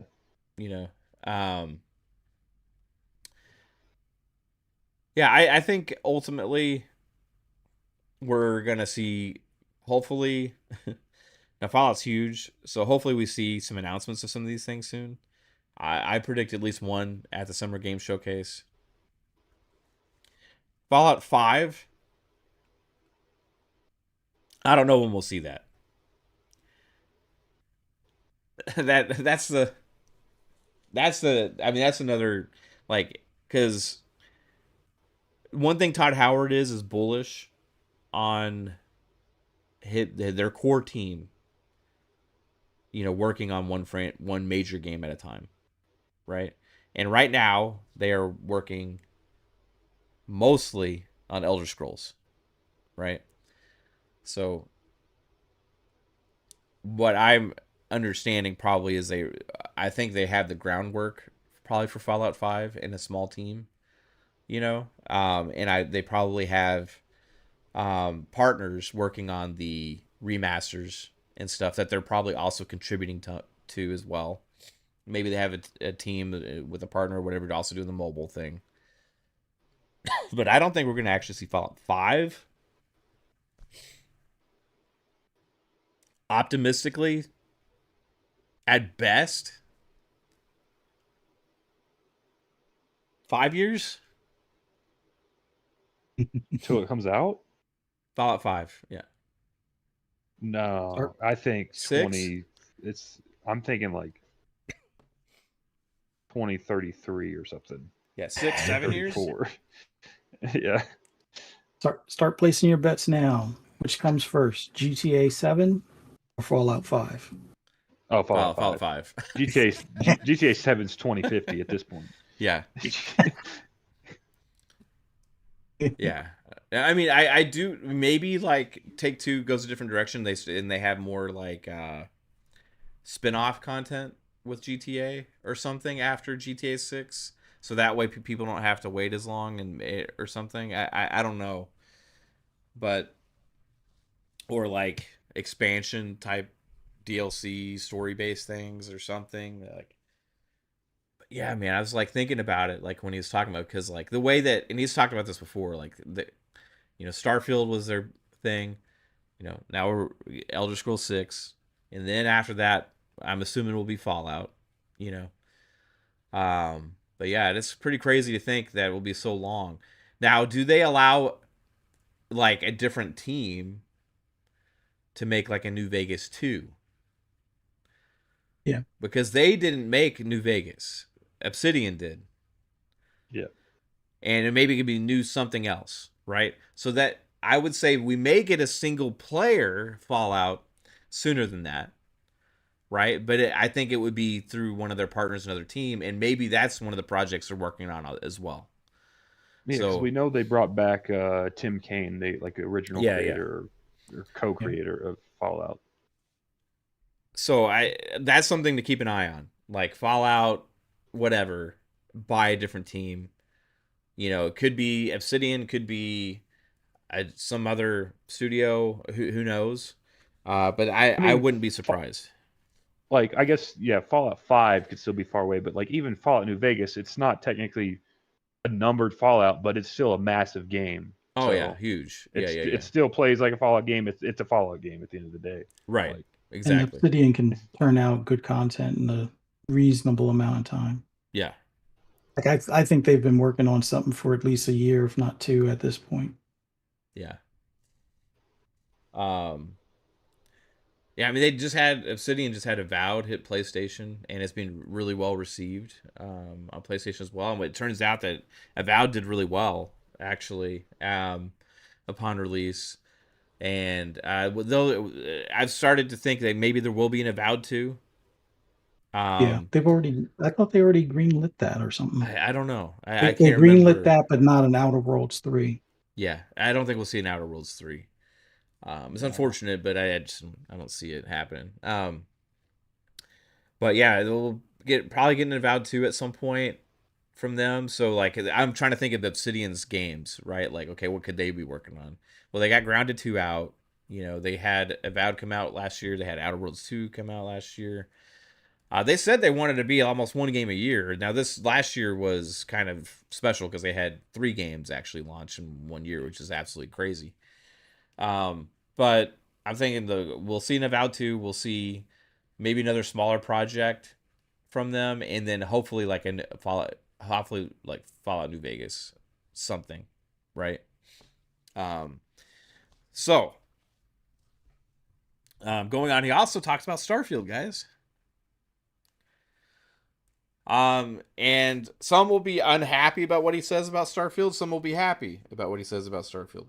So yeah, it's rumored Starfield's going to PlayStation at some point, probably this year, and that's probably set for an announcement at some point, relatively soon, I would think, when they announce this content that they have been working on.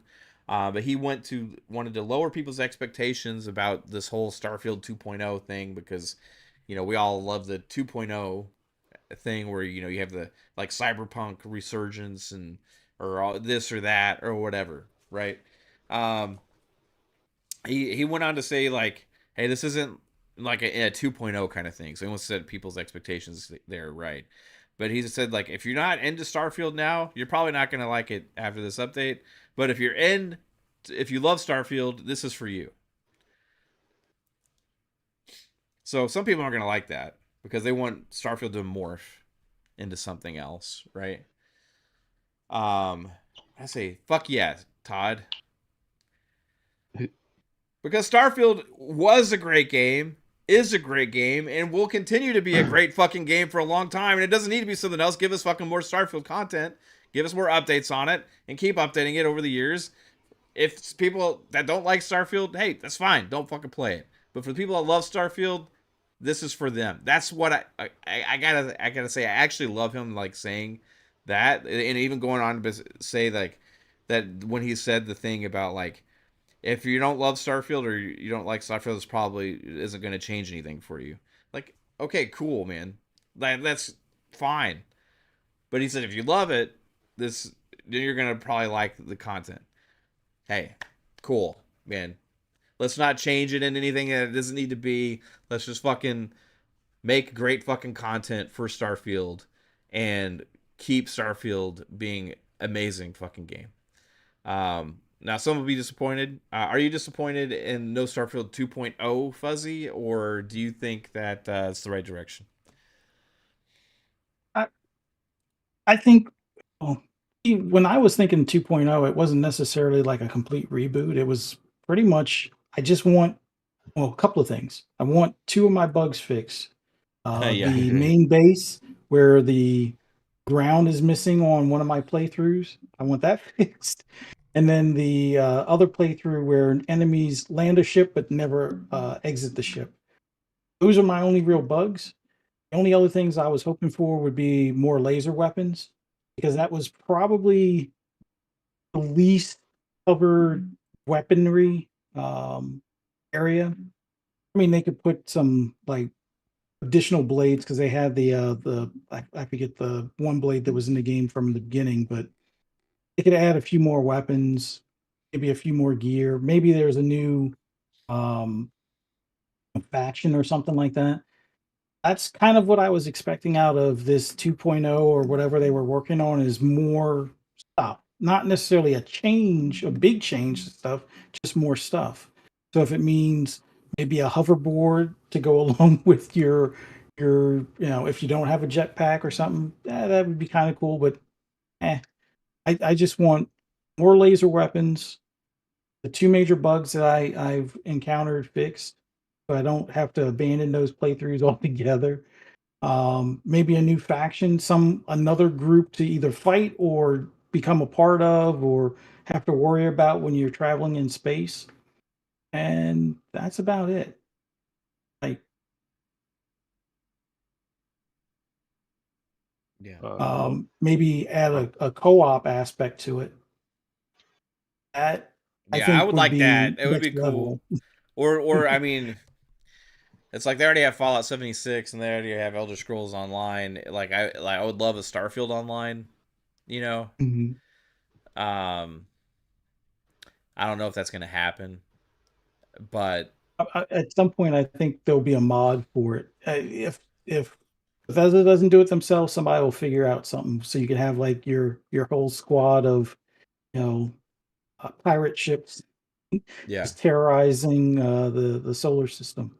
Yeah, it'd just be amazing to have like you have a fleet or something of you and your friends, you know what I mean? Or like y'all all station one ship together and operate different Mhm. aspects of it and go out there and fucking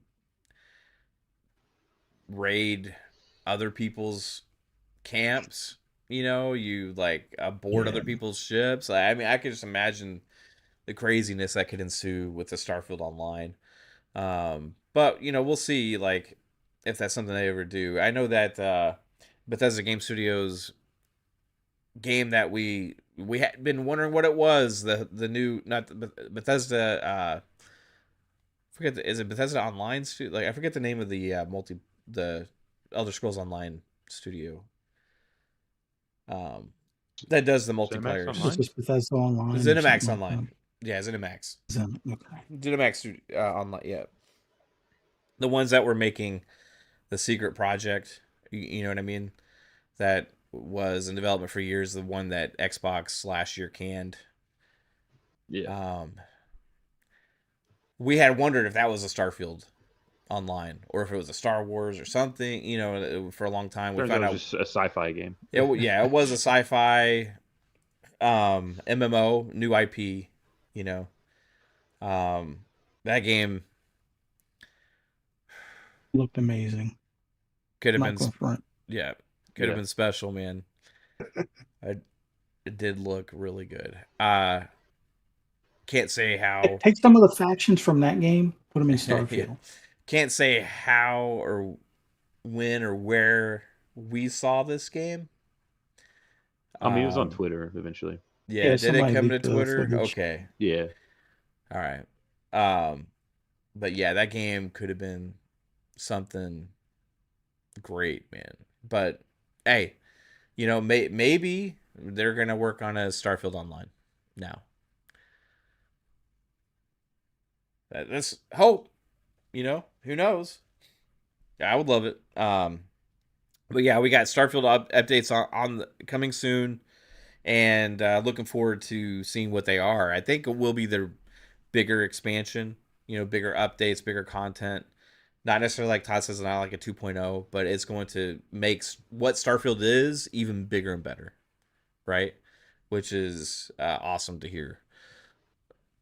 So yeah, and you guys got to check out, like, recently I dove back in for a little bit just to check out the creation shop. Like Ray Wade says they add some things in the creation. Like I went and like started looking around the creation shop recently. Oh my god, there's a ton of fucking cool shit there now. Like, and I just started thinking about, like, what is this going to be like in 10 years from now with all the mods and content they're adding? It like the modding community in Starfield is already going freaking crazy.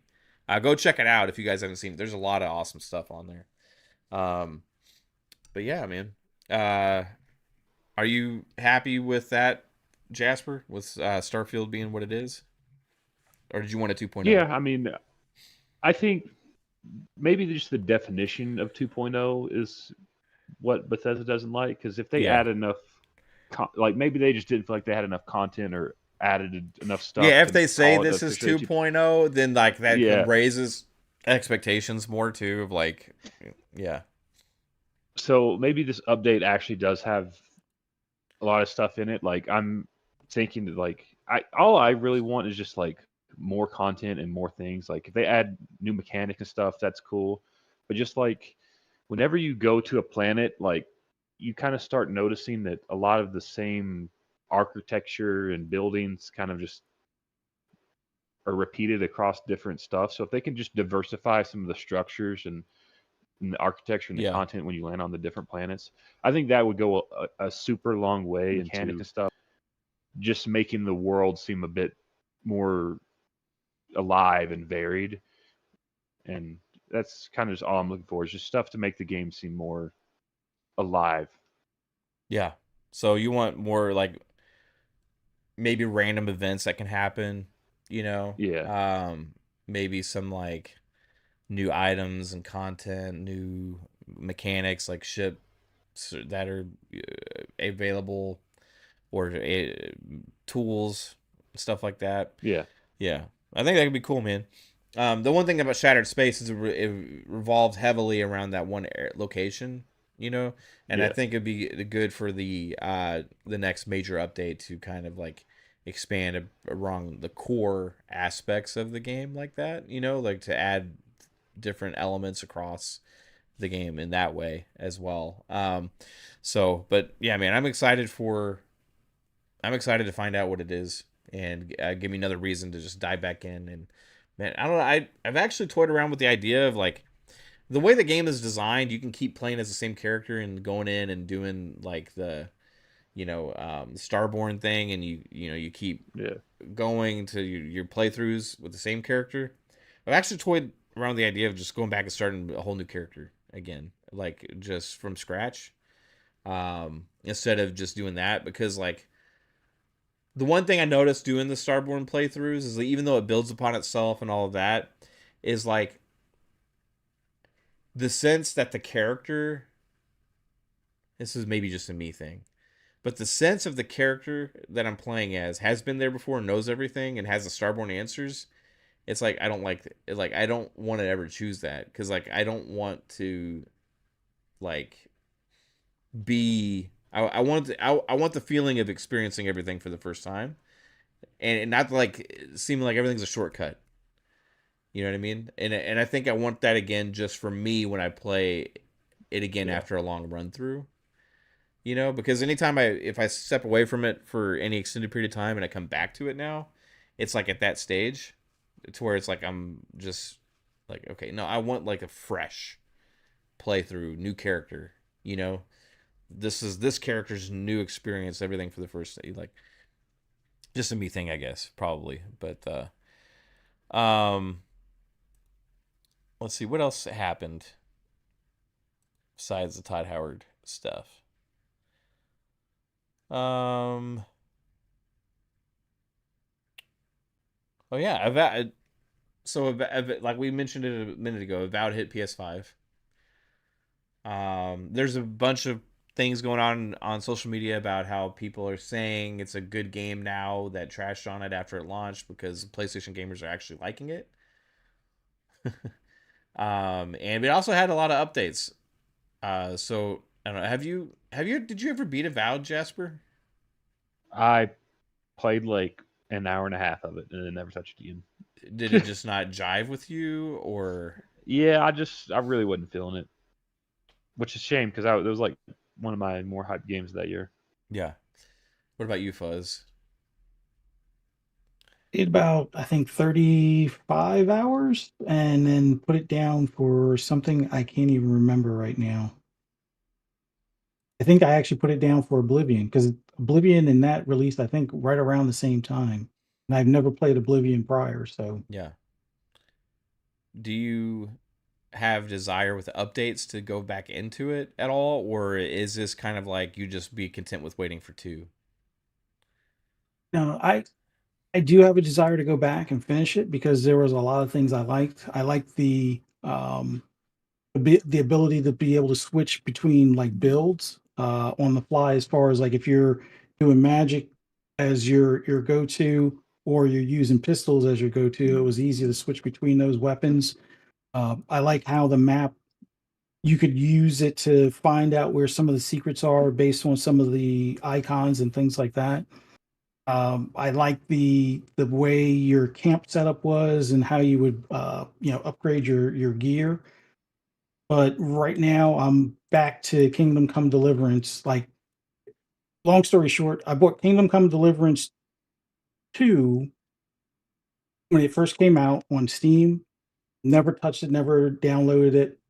And I played a crap ton of Kingdom Come Deliverance, the first one, um, when it went on sale shortly before Kingdom Come 2 came out.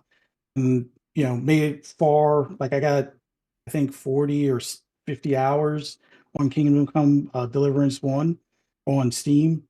And now I'm playing it on Game Pass. Actually, both of them on Game Pass. And it's like, oh, let me see if I can transfer my save. Oh, I can't figure out how to No. transfer my saves over. So Yeah. I guess I'll just play it on Xbox. And I now have, I think, 15 hours in. So I still got to back into Kingdom Come 2. But yeah, kind of replaying Yeah. it and making all the mistakes that I couldn't have made or didn't make on the Steam playthrough. I'm kind of making them now, getting caught stealing as opposed to before where I didn't get caught and just being a unruly person. But yeah, I definitely plan on going back to Avowed. Updates look like it's improved. The one thing that I think they fixed this a while ago too. When you're in third person, the engagement thing where wherever you would go to pick up stuff, the pickup point wasn't quite where it should have been. It was always based as like a first person thing, and when you go to third person, it was kind of skewed. But I think they fixed that in the previous update, but I didn't go back at that time because I was busy playing something else at the time. But Yeah. yeah, I plan on going back. Right on, man. Yeah, I reinstalled it and started a new playthrough again. I think it was yesterday or the day before yesterday. I can't remember. Get played a few more hours. But yeah, it's still a great game, man. And Mike H, I gotta say you're doing a good job of this today, trolling in the chat because you're actually getting me to comment on three things that you said uh, on the show. So good jobs, props on good trolling there to actually get me to respond, but I'm going to destroy you now. So, Mike, Avowed is an 81 Metacritic on PS5. It is an 80 on Xbox. Stop exaggerating. When did I ever even fucking speak about review scores?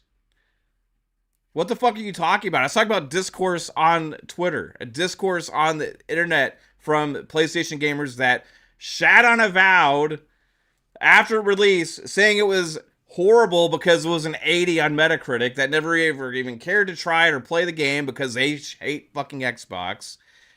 Now saying it's good because it is on the platform. And they've tried it and played it, and it's actually a good game, and they're starving for those. So that is what I'm speaking about. Did I ever mention 81 or 80? No, I did not say a damn thing about that. In fact, that actually proves more of my point, because if it's roughly the same score, but now all of a sudden everybody's saying it's a great game and they're enjoying it, and it's actually very well reviewed on PlayStation's own storefront, that tells you that the gamers there actually fucking like and play the game. That are liking what they're playing. It destroys the whole narratives that everybody was spitting out about how it was a disaster, how it was a bad game, how, another failure by Xbox, all this other bullshit that was spewed out of their mouths for months and months and months. It's funny how every time one of these games does make its way to PlayStation, it's like, wow, this is actually really good. Wow, I actually really like this game. Oh, even some of the review sites that did speak about the game are speaking about it completely different tone than they did originally, even with the same scores. Even with the same scores, they're talking about it in a completely different way. Overlooked Darling, Avowed. I mean, come on, guys. And it actually did well. It's been proven now it did well. Actually, Windows Central had an article about this recently, about how well Avowed did on Xbox.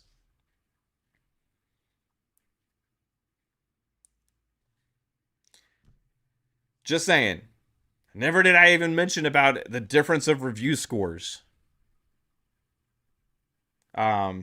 Well, everybody, I think, that's about does it for today. We're going to have tidbits and we're going to get the fuck out of here.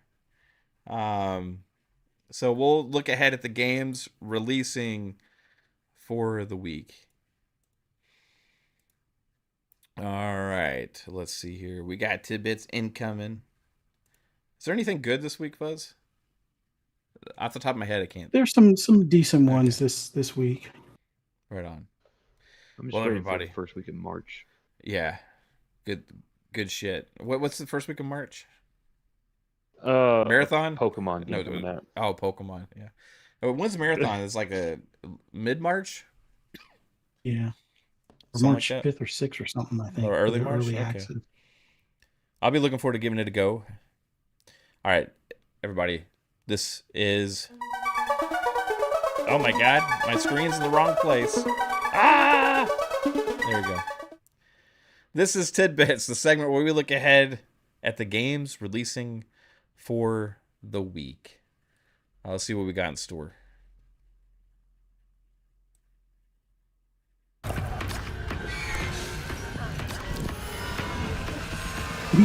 This first one is Death Howl, coming to PS5, Series X and S, and Nintendo Switch this Thursday for $19.99, but it's also included in your subscription of Xbox Game Pass Ultimate.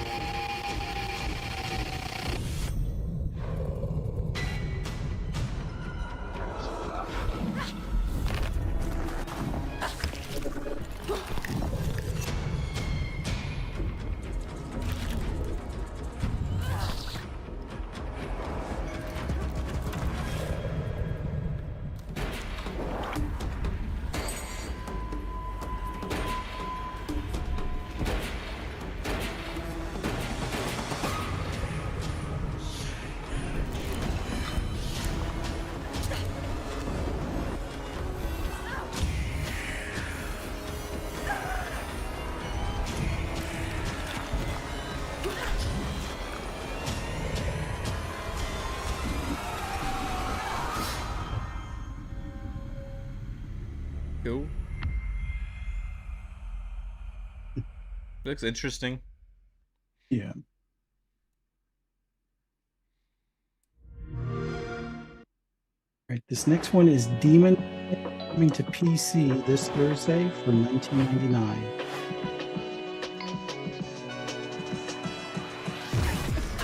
Let's do this.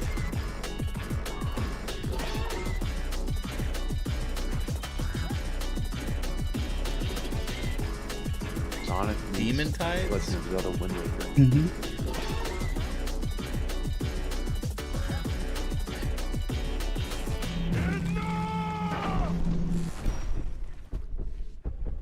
What day is it? Are they? Some of them have fins. They're like fish demons or something. Yeah. Is that? What is that? It's like a grub worm?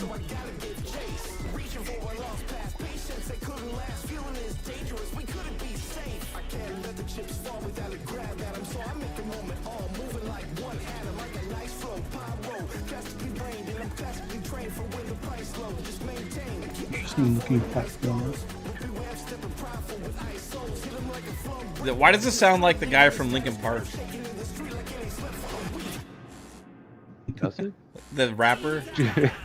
Not the sing, not Chester, but the rapper.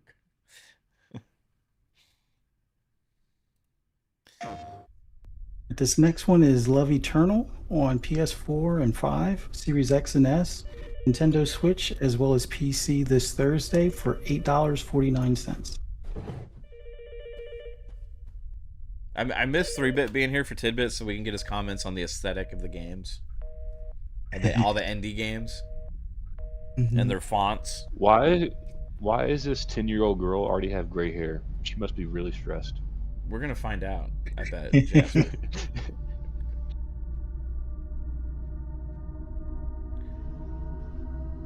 She's scared?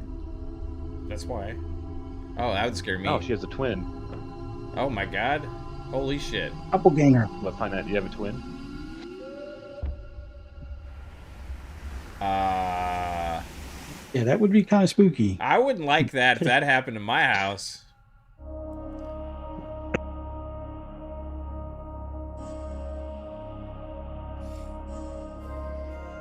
Yes, poisoned.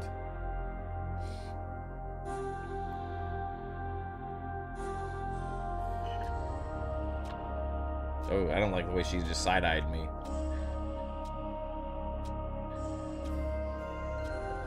Oh, she goes to school with dogs. Dead dogs. Dead dog statues. Her dad has inverted knees. He's a spider. It's just a weird medical condition. It's okay. Okay. No judgment.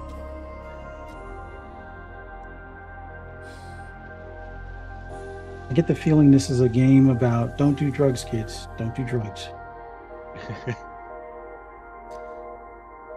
Or do drugs.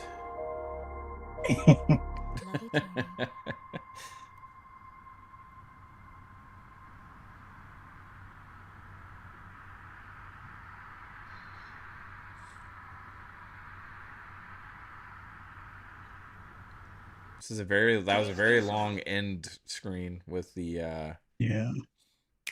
information. All right, this next one is Paranormal Sight: The Mermaid's Curse, coming to Nintendo Switch and Switch 2, PC, and mobile. And it's priced. I don't know how they're going to get away with this. It's priced at $24.99 for your iPhone or your Android phone. Oh, they'll just compare it to Sons of Sparta for $29.99. They'll be like, look at it's fair. A cursed tale now begins. I think wasn't this the last Nintendo Direct? The story begins when Yuza Minakuchi, a young pearl diver, I think that's what Sons of Sparta should have done. They should have just released on mobile. It should have been part of PS Plus or something, or had a price point of $19.99. It's not even a PS a Plus. Oh, that's right. They don't put their games in there. Paths cross and destinies collide as they're pulled into a shocking drama surrounding the mermaid's curse. What ancient truth lies hidden beyond the centuries? Paranormacite, the Mermaid's Curse. Please salvage the truth from the depths of the sea. Okay. Yeah. This is actually made by Square Enix. Published by Square. That's interesting. Name sticks, human. This next one is Styx Blades of Greed, coming to PS5, Series X and S, and PC this Thursday for $49.99. Don't know me? Yeah. You got a few trailers to catch up on. You see this delicious little nugget here? That's quartz. Search everywhere! And apparently the whole damn world decided to go to war over it. Kill that green bastard! Everyone wants a taste of the power inside these crystals. Problem is, they'll have to go through me to get it back. And it turns out, power ain't the only thing inside a quartz.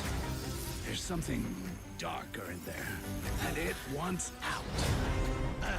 This whole saving the world thing leaves a bad taste in my mouth. Good thing I got the perfect palate cleanser. Oops.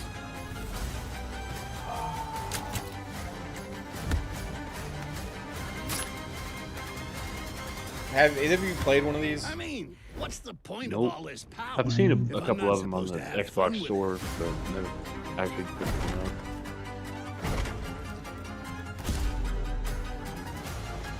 I mean, I always think that it looks fun. I've just never given it a shot. See you soon, Sticks. See you soon, huh? Guess what? The fun begins now.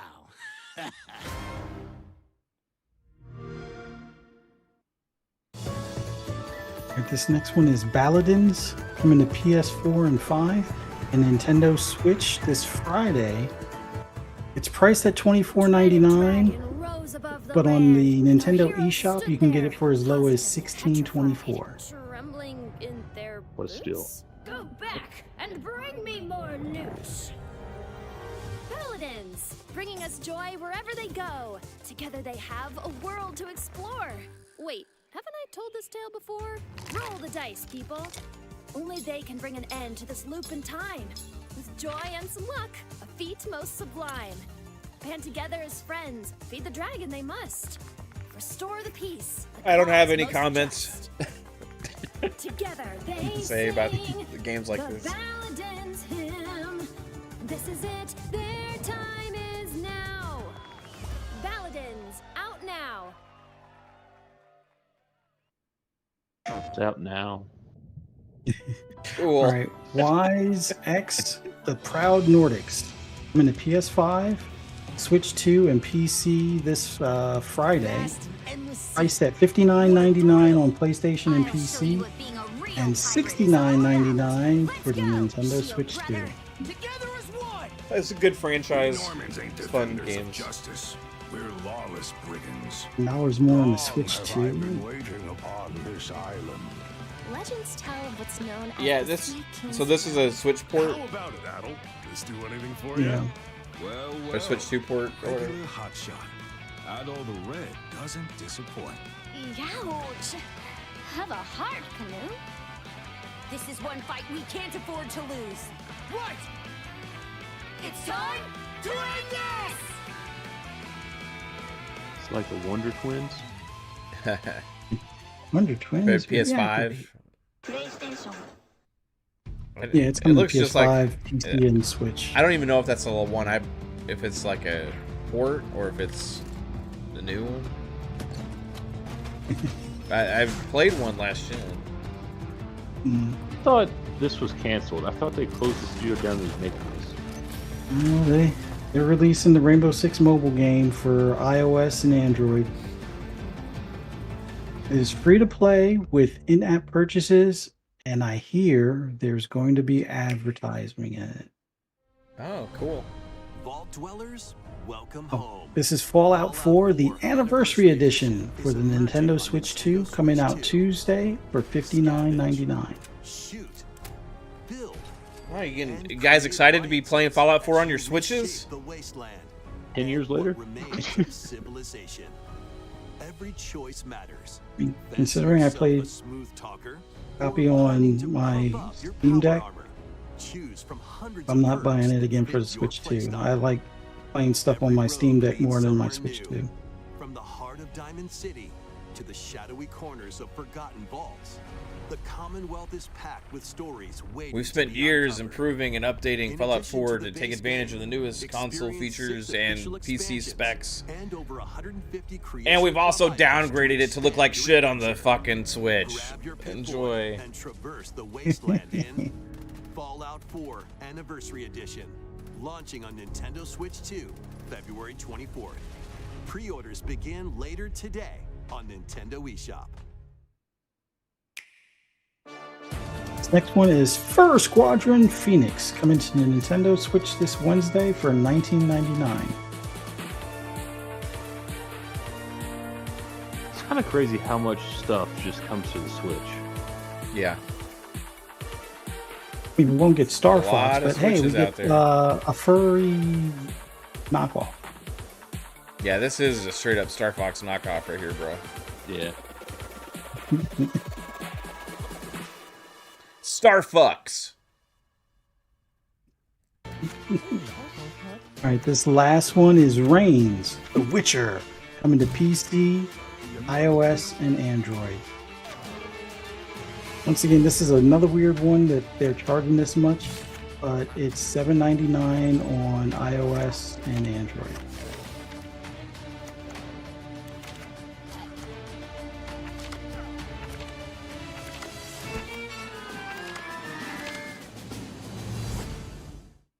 That guy have a pitchfork in his ass? What a week. And that's All it.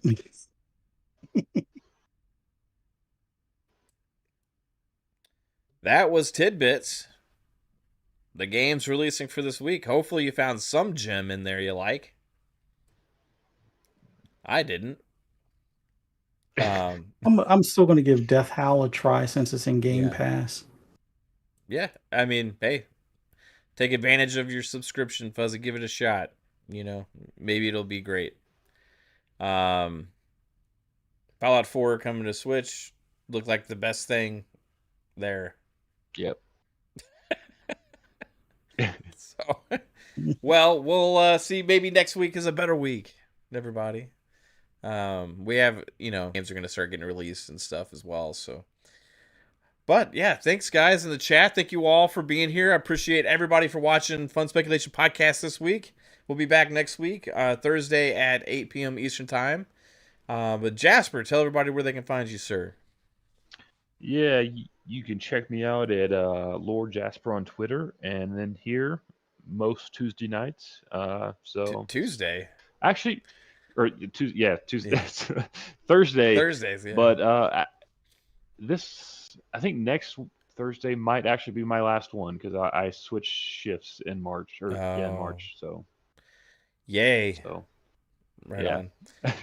So, how long will that last? Do you think months? Yeah, just for March, I'll be working kind of like afternoons to night. So okay, fair enough. We'll have to do without. I guess that sucks, but that's okay. You are owned by the government, so you have to do what they say. So yeah. Just kidding. Appreciate you, bro. Thanks for. I am. So yeah. thanks for being here, bro. Appreciate you, Fuzzy Belvedere. Thanks for being here as always, bro. And tell everybody where they can find your rambles and rants. As always, love doing this podcast with you and Jasper. Yeah, for the most part, on social media, just do a search for Fuzzy Belvedere. You'll be able to find my rambles and rants. Other than that, I gotta do a video here soon about No Hezi and Forza Horizon 6. Yeah. Did like Steel did a few months back when he, did the Assetto Corsa No Hezi, and I'm trying a few things with the traffic and stuff, and hope that Playground does something similar, and I want to do a video on it. So be on the lookout for that. But as always, see you guys next Thursday. Right on, man. Thanks as always, Fuzz. Thanks for doing Tidbits. And yeah, everybody, we'll be back. See you next week. Hope you have a good one. Peace out. Bye.